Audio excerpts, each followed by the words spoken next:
Hey guys, welcome to a new video. I'm Stephanie West. I'm an LPC here in the state of Michigan. I want to talk about something kind of untangible or non-tangible today. Not sure what the right word is there, but I want to make it a touch more tangible by using one of my favorite pieces of the medical community where when they're teaching their interns, they go through the process of see one, do one, teach one. And as it relates to kind of behavior modification, that's a big part of what we do in here in therapy is we help people see things and then do things, and then they can be the reference point for others who are trying to grow in skill as well. And so something not very tangible is the idea of confidence. Like, you know what it is when you see it, it looks a certain way, you definitely know what it's not, but it doesn't have like certain parameters necessarily. I have one particular girlfriend who is just so incredibly brave. She will walk up to anyone in any situation and she will just, like, we'll go out to a restaurant and she'll be like, oh, what are you guys eating? That looks good. Ooh, that doesn't look good. But she goes and like grabs data from other people's plates and just doesn't mind that she's walking into someone else's dinner and possibly being disruptive. She's just very confident, very assertive. And so it's so enjoyable to watch her. Instead of me feeling threatened by that or uncomfortable, I actually admire that. And then I ask the question, okay, Steph, what does it look like for you to do that?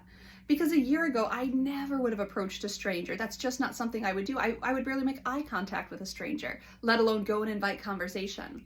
But over, the last little while together, she and I will be hanging out and I will just watch her method. I will watch her swagger. I will watch her assertiveness. I will watch her friendliness. I will watch how she responds if someone looks like they're uncomfortable. She'll back off and be like, oh, sorry, didn't mean to bother. She has all of these strategies. And so I watch. And then we come to step 2, right? So we see one and then we start to do one. And that's where it gets profoundly uncomfortable, right? It would be easy for me to say, oh, my friend's just special. She has that skill. I don't. But I want that skill, which means I have to practice that skill and I have to practice it again and again if I intend to get comfortable with that skill. And so over the past couple months, what's really shifted for me is kind of that, like, let's send it, let's see what happens. And it's not always fail proof, right? Like, there are people who are like, and I'm uncomfortable and please step away, stranger. And that'll happen. But on the majority of situations where I'm kind of being a touch more kind of friendly, being a touch more assertive, being a touch more approachable, it goes really, really well. And that's because I saw one and then I had to practice doing it and practice doing it again and again and again. And so maybe we don't see the success in the little steps, but this last weekend I went to an Airbnb, not an Airbnb, just a regular bed and breakfast up north. And it was it was just kind of a solo trip, get away, have some fun. And I just, went out and cavorted about town and, sat by some people at dinner and just chit chatted with them, talked to a bunch of people from the town and just kind of learned about their stories. And I just sat there kind of aghast that a year ago I would have kind of, walked with my head down and I would have, tried to like be as unassuming as possible, be as small as possible. And it's shifted for me because I saw something I liked. Then I started practicing that same skill.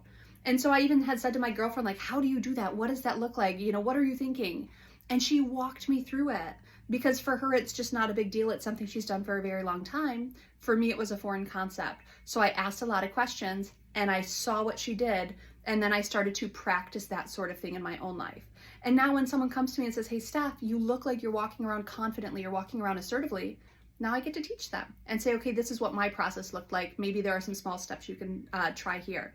That's how change works. Invite yourself into understanding that if someone's doing something and you're like, hey, I'm curious about that. That might be something that's to my advantage to try. You see one, you study it, then you do one, and then maybe you can be used to teach other people going forward.